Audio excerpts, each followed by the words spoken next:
Seperti biasa, pagi itu Kirana berangkat ke pasar berdua dengan Teh Elis. Jalanan masih remang-remang dan sepi karena baru selesai waktu subuh.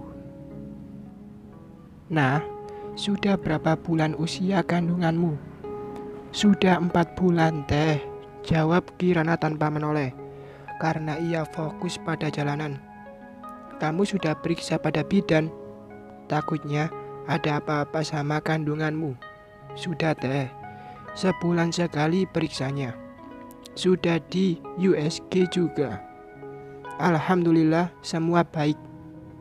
Kamu periksa sama bidan siapa? Apa bidan yang dekat rumah kita? Bukan, aku periksa sama dokter Kartika di rumah sakit Harmony Hospital. Elis menoleh pada Kirana. Loh, itu kan rumah sakit mahal, nah. Sekali periksa bisa ratusan ribu. Menurut orang-orang, kalau melahirkan di sana, biayanya bisa puluhan juta. Apa kamu sanggup membayarnya nanti? Aku melahirkannya masih lama, Teh. Gak tahu juga entah di mana nantinya. Sekarang baru 4 bulan. Kalau untuk periksa, alhamdulillah masih ada tabungan dari suami dulu. Pemborosan itu kan bisa periksa di bidan dekat rumah saja. Jauh lebih murah, hasilnya sama saja. Toh kandunganmu sehat-sehat dan tak bermasalah. Kirana tidak menjawab. Anak yang dia kandungnya adalah keturunan keluarga Alfian. Meski saat ini Kirana tidak berada bersama mereka, tapi keluarga itu selalu mentransfer sejumlah uang ke rekening Kirana. Jadi selayaknya lah bayi ini mendapat perlakuan premium. Tapi di atas segalanya, sejak awal kehamilannya, Kirana dengan ikhlas menerima kehamilannya dan ia merawat kandungannya serta janin yang ada di dalamnya. Penuh kasih sayang, meski ia harus berjuang sendiri, tapi ia merasa kuat dan bersemangat. Mereka akan hidup berdua sepanjang hidupnya ke depan. Nah, kalau bayimu lahir nanti, apa rencanamu?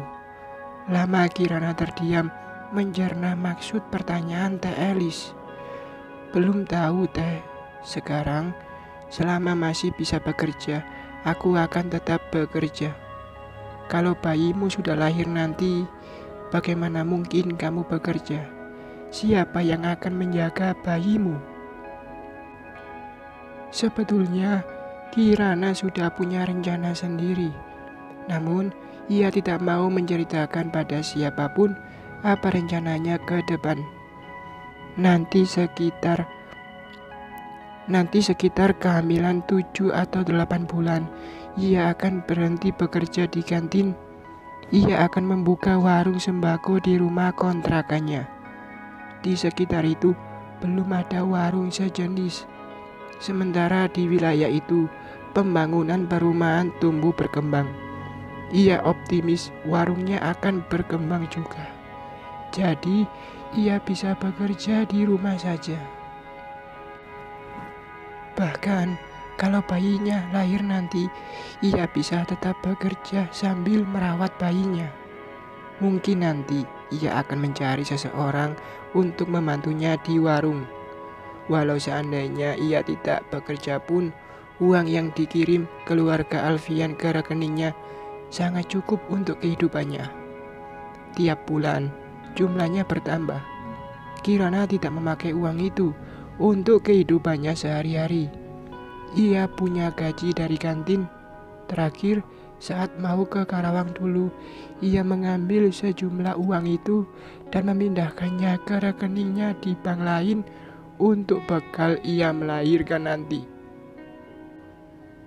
Entahlah, Teh, mungkin aku pulang ke Padang atau usaha apa saja nanti untuk kehidupan aku dan anakku. Nah, kamu itu kan hidup sendiri dan masih sangat muda. Kehadiran bayi ini pasti akan menghambat langkahmu. Kamu akan sulit bekerja, karena harus merawat bayimu. Nggak mungkin kan kamu menggaji babysitter untuk menjaga bayimu? Sebab gaji babysitter pasti mahal. Bisa habis uang gajimu untuk membayarnya. Teh Elis diam sejenak. Kirana mengerutkan keningnya. Apa maksud si teteh ini bicara seperti itu? Tak sabar menunggu kelanjutan ucapannya. Nah, bagaimana kalau setelah lahir nanti bayi itu kamu serahkan padaku? Biar aku dan A. Irwan yang merawatnya. Kami akan mengangkatnya menjadi anak kami. Jadi kamu tidak direpotkan dengan kehadiran bayi itu. Kamu bisa bekerja dengan tenang. Astagfirullahalazim. Kirana terkejut mendengarnya. Saking terkejutnya, ia sampai mengerem mobilnya dengan mendadak. Untung jalanan masih sepi. Ia segera meminggirkan mobilnya, mengatur nafas, meredakan emosinya yang tiba-tiba naik. Maksud teteh apa? Kami ingin merawat anakmu, nah. Kamu tahu kan, aku dan A. Irwan sudah lama menikah, tapi belum dikaruniai anak. Sedang kamu hanya tinggal sendiri, pastilah akan kesulitan mengurus anakmu nanti. Kirana menatap wanita di sampingnya itu. Ia mengucapkan kata-katanya tanpa beban sama sekali. Aku serius, nah. Hitung-hitung sebagai pancingan. Siapa tahu dengan merawat anakmu, aku pun bisa hamil nantinya. Ya Allah, wanita ini tidak tahu bahwa yang kukandung ini adalah cucu dari Alfian, konglomerat terkenal di Bandung. Bagaimana mungkin ia akan menjadikan cucu pertama keluarga Alfian menjadi pancingan agar ia hamil? Kalau kamu setuju, maka segala biaya selama kamu hamil, biar aku yang menanggungnya, nah. Tapi kamu jangan kontrolnya ke Harmoni Hospital, ke bidan dekat rumah saja, biar lebih murah. Teteh tadi bilang anakku akan dijadikan alat untuk pancingan agar teteh bisa hamil. Lalu setelah teteh hamil nanti, anakku mau dikemanakan? Kirana bertanya sambil menahan emosinya dan menjaga agar suaranya tetap tenang. Ya, tetap kami pelihara. Kalau sudah besar nanti, dia kan bisa mengasuh adik-adiknya karena aku dan A kan sibuk di kantin. Dia juga bisa membantu-bantu di kantin. Rasanya Kirana ingin melempar mulut si teteh itu dengan sepatunya. Begitu melecehkan anaknya, belum lahir saja sudah dilecehkan seperti itu di depan Kirana lagi. Apalagi nanti kalau benar diangkat anak olehnya. Bisa-bisa anaknya diperlakukan jadi kacung oleh si teteh. Jangan mimpi teh, nyawaku pun akan aku pertaruhkan demi kebahagiaan anakku. Tanpa berkata-kata lagi, Kirana menjalankan mobilnya segera menuju pasar. Sedang Elis mengira bahwa Kirana akan mempertimbangkan permintaannya. Besoknya saat mereka berdua ke pasar, seperti kemarinnya, Elis kembali membahas soal anak Kirana. Bagaimana, nah? Kamu sudah pikirkan apa yang aku ucapkan kemarin? Sudah semalaman, pasti kamu sudah punya keputusannya, bukan? Maksud teteh tentang anakku. Iya, apa kamu sudah setuju kalau lahir nanti anak itu kamu serahkan padaku? Maaf teh, aku tidak bisa. Kenapa, nah? Anak itu hanya akan merepotkan kamu saja. Kamu tidak bisa bekerja. Lantas, kamu dapat uang dari mana untuk hidupmu kalau kamu tidak bekerja? Terus kalau nanti kamu mau menikah, apa calon suami kamu mau menerima anakmu? Lalu kalau seandainya anakmu nanti perempuan, apa kamu tidak khawatir ia tinggal dengan ayah tirinya? Banyak kejadian loh, nah, di mana ayah tiri, anak tirinya. Mereka sudah sampai di pasar. Kirana memarkir mobilnya di parkiran. Sebelum turun, ia menahan Eli sejenak. "Teh, mohon maaf. Anakku akan aku rawat sendiri.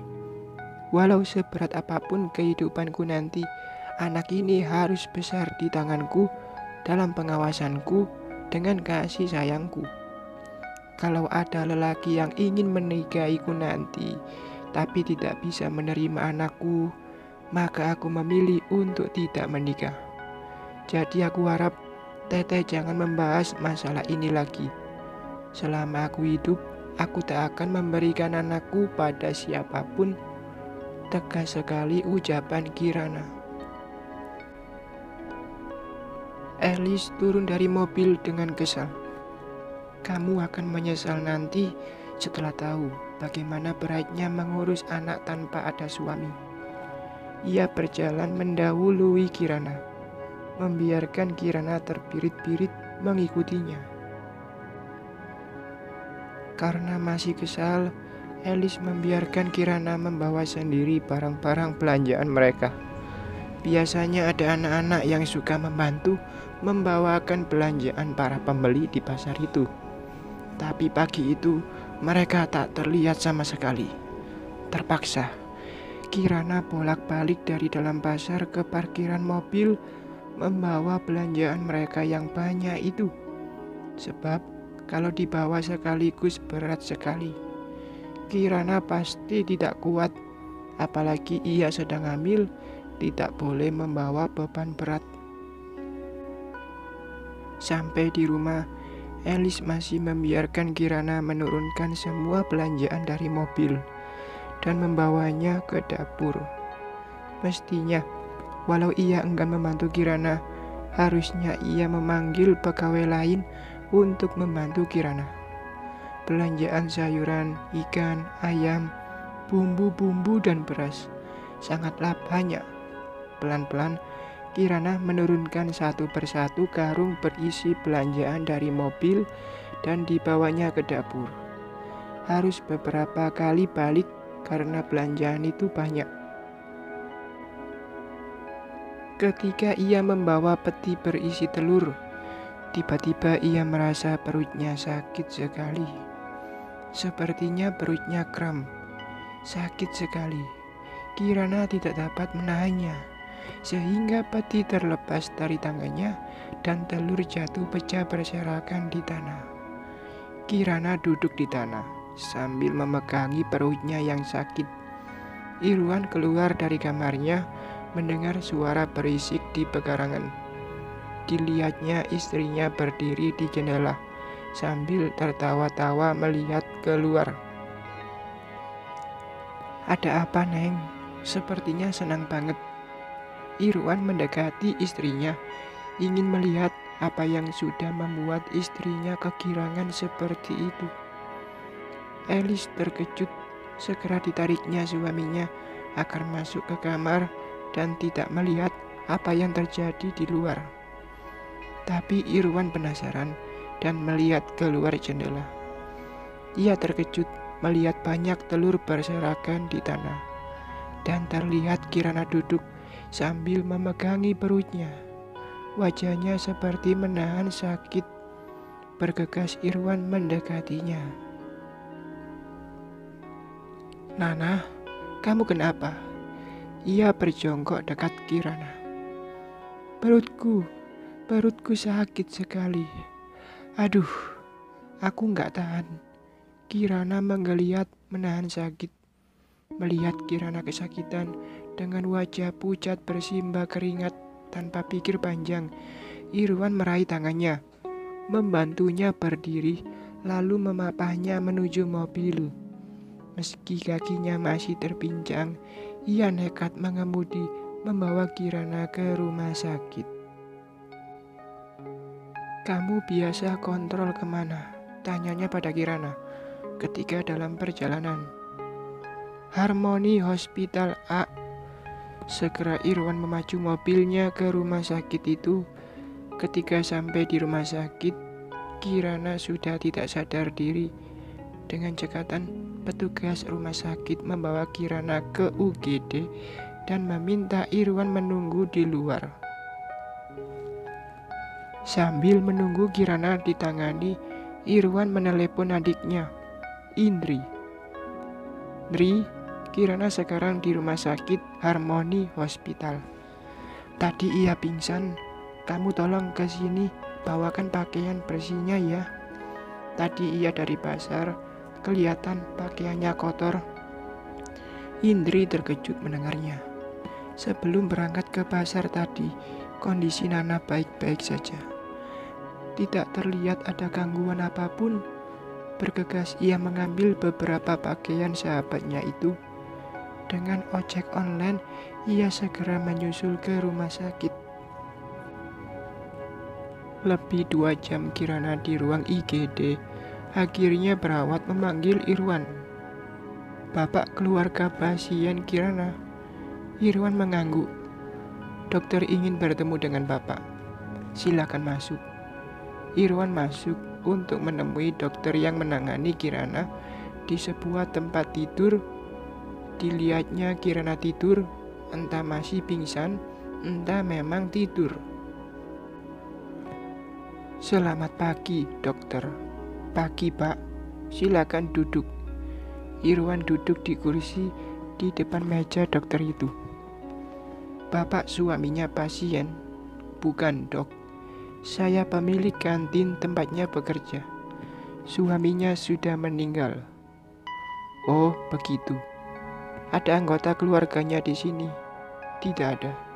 Dia tinggal sendirian. Tapi kalau ada yang penting, dokter bisa menyampaikan pada saya. Baiklah. Nyonya Kirana ini beberapa kali kontrol kehamilannya di sini. Kami punya rekam medisnya. Terakhir 4 hari yang lalu ia kontrol. Menurut rekam medisnya, kondisi kehamilannya baik-baik saja. Seharusnya kontraksi seperti tadi itu tidak terjadi padanya, kecuali ada pemicunya. Hal itu bisa membahayakan kandungannya. Sekarang kehamilannya sudah berumur 4 bulan. Ia harus menjaga baik-baik kehamilannya, sebab masih beresiko keguguran. Tadi ketika ia sadar, ia menceritakan bahwa tadi ia mengangkat beban berat. Ia bolak-balik dari dalam pasar ke mobil di parkiran membawa belanjaan berat. Begitu juga di rumah. Ia membawa belanjaannya dari mobil ke dapur sendirian.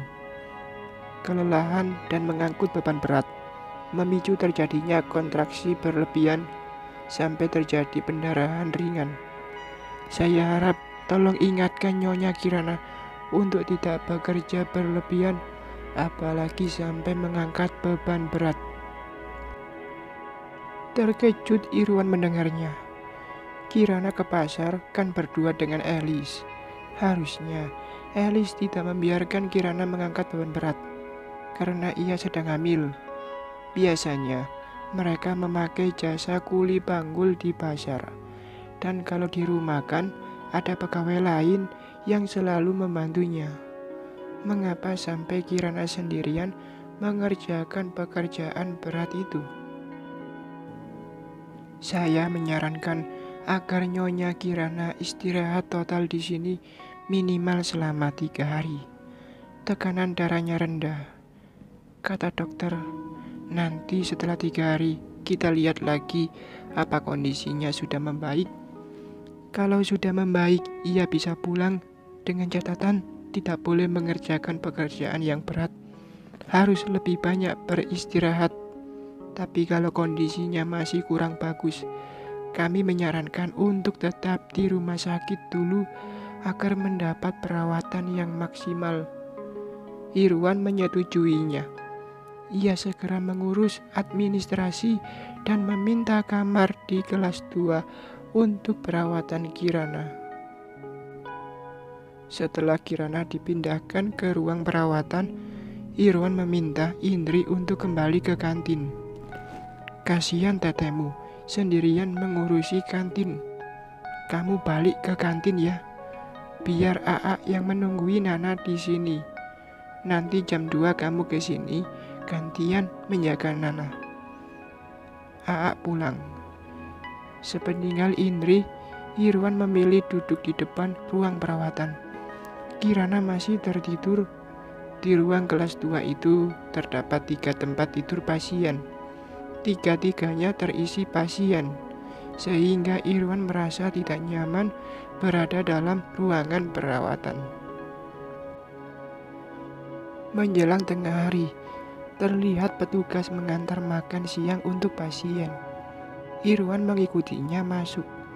Ia akan membantu Kirana makan, sebab kata dokter tadi, Kirana harus istirahat total, tidak boleh banyak bergerak, minimal selama 24 jam. Bahkan untuk buang air pun dilakukan di tempat tidur dengan dibantu perawat. Kirana terbangun ketika petugas meletakkan makanan di nakas samping tempat tidurnya. Sudah bangun, nah? Irwan mendekatinya. Kirana mencoba untuk duduk, tapi buru-buru Irwan menjaganya. Kamu gak boleh banyak gerak, nah. Sebentar, aku bantu menaikkan sandaran tempat tidurmu. Irwan memutar tuas di bawah tempat tidur sehingga bagian atas tempat tidur itu naik, bisa untuk bersandar yang nyaman bagi Kirana. Terima kasih, Aa. Aa belum balik ke kantin. Belum. Nanti jam 2 Indri kesini gantian sama aku. Ayo, sekarang kamu makan, aku suapin. Aduh, Kirana jadi gak enak hati. Pagi tadi, Irwan yang mengantarnya ke rumah sakit. Sampai sekarang, ia masih menunggui Kirana di rumah sakit. Apa kata Teh Elis ya? Aa, sebaiknya Aa kembali saja ke kantin. Aku gak apa-apa kok. Ada perawat di sini yang bisa membantuku. Pasti Teh Elis dan Indri kerepotan di kantin. Gak ada aku dan gak ada Aa. Iya, tapi aku menunggu Indri datang dulu. Jangan, Aa kembali sekarang saja. Jam segini, kantin pasti lagi ramai-ramainya. Baiklah, tapi kamu makan dulu. Irwan menyuapkan nasi ke mulut Kirana. Tapi Kirana menghindar dan mengambil piring dari tangan Irwan. Terima kasih, biar aku makan sendiri. Sungguh Kirana merasa risih disuapin oleh Irwan. Ia takut terjadi salah paham dan menimbulkan masalah nanti dengan Elis yang sejak awal sudah cemburu pada Kirana. Kamu bandel, nah. Gak kasihan apa sama bayimu? Aku bisa makan sendiri kok. Aa pulang saja. Terima kasih sudah mengantarku dan mengurus segala sesuatunya untukku. Aku gak enak sama Teh Elis. Ya sudah, kamu habiskan dulu makananmu. Setelah itu aku pulang. Irwan duduk di samping tempat tidur menunggui Kirana makan. Ketika Kirana mau minum, ia membantu mengambilkan gelas karena terletak agak jauh dari jangkauan Kirana. Begini ternyata kelakuan kalian ya. Tiba-tiba saja Elis masuk ke ruangan itu, berkata pelan, tapi dengan nada marah. Kemarahan yang sudah dibawanya sejak dari rumah makin tersulut melihat Irwan melayani Kirana dengan penuh perhatian. Serentak, Irwan dan Kirana menoleh pada Elis. Aku sudah lama curiga melihat kalian berdua. Ternyata memang kalian main api di belakangku. Irwan bangkit dan memegang bahu istrinya. Neng, jangan salah paham. Aku hanya membantu Kirana. Ia tidak punya siapa-siapa di sini. Kan cukup sampai mengantar ke rumah sakit saja. Gak perlu menunggui seharian di sini berdua saja. Malah sampai menyuapi makan segala. Neng, Kirana itu harus istirahat total. Ia tidak boleh bergerak sedikit pun.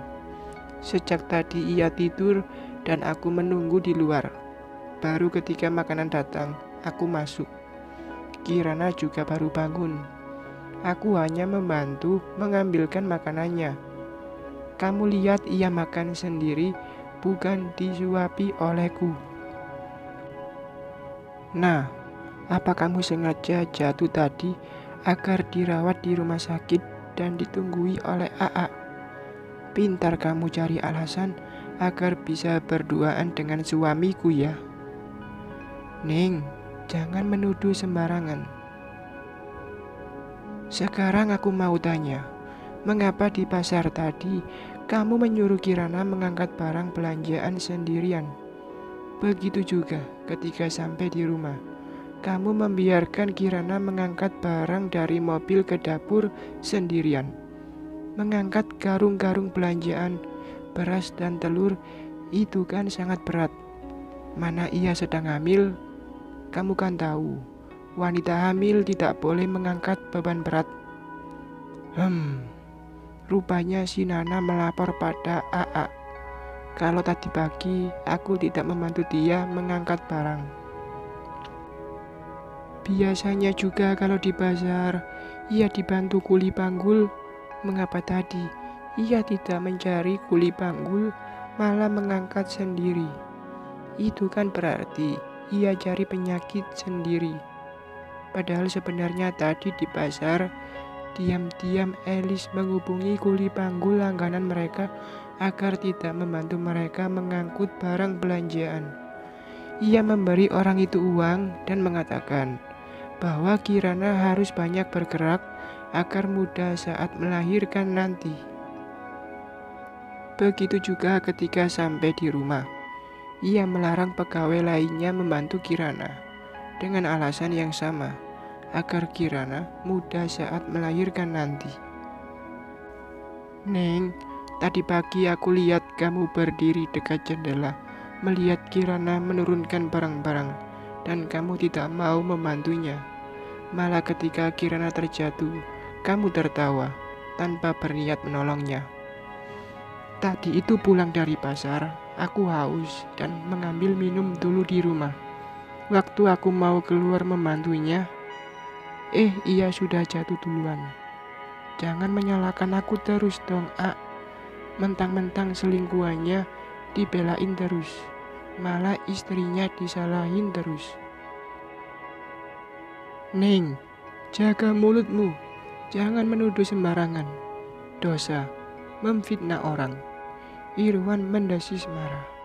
Ia menatap tajam istrinya, tidak suka mendengar tuduhan istrinya karena ia tidak melakukan hal yang dituduhkan istrinya itu. Ia menolong Kirana karena Kirana adalah karyawannya dan sangat membutuhkan pertolongannya saat itu.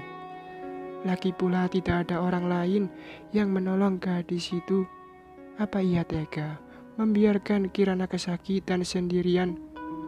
Kalau tidak ditolong bisa membahayakan kandungannya, bahkan nyawanya pun terancam.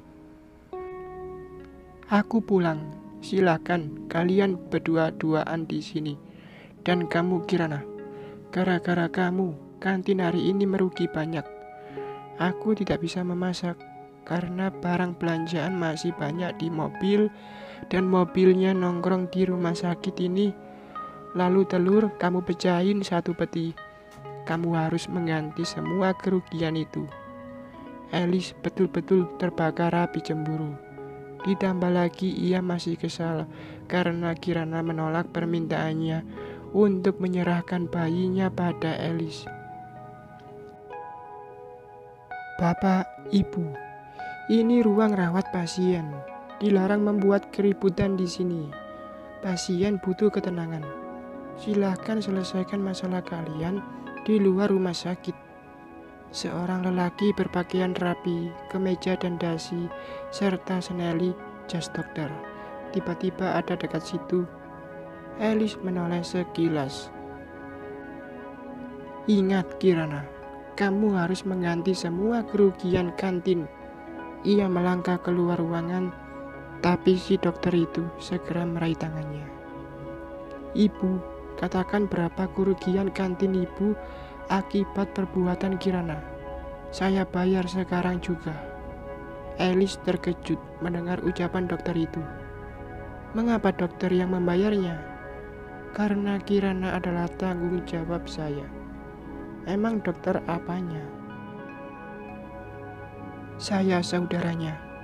Ayo, berapa kerugian ibu? Saya akan membayarnya agar Kirana tenang beristirahat di sini tanpa diganggu ibu lagi. Dia harus bed rest untuk menyelamatkan kandungannya. Sudah, dokter. Tidak ada kerugian yang harus ditanggung oleh Nana. Ia sudah bekerja dengan baik dan memberi ide-ide yang menguntungkan bagi kantin kami. Kejadian tadi pagi bukan tanggung jawab Nana. Irwan menyela. Apa dokter benar keluarganya Nana? Tanya Irwan. Ia tak mau gegabah. Anda bisa tanya langsung pada Kirana. Bramandaru menunjuk Kirana.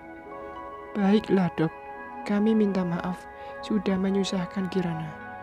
Saya tenang meninggalkan Kirana karena sudah ada dokter saudaranya di sini. Kami pamit. Nah, jaga kesehatanmu dan kandunganmu ya. Gak usah banyak pikiran. Elis mendengus, tak suka mendengar ucapan suaminya. Irwan menarik tangan istrinya agar segera meninggalkan tempat itu. Bersambung.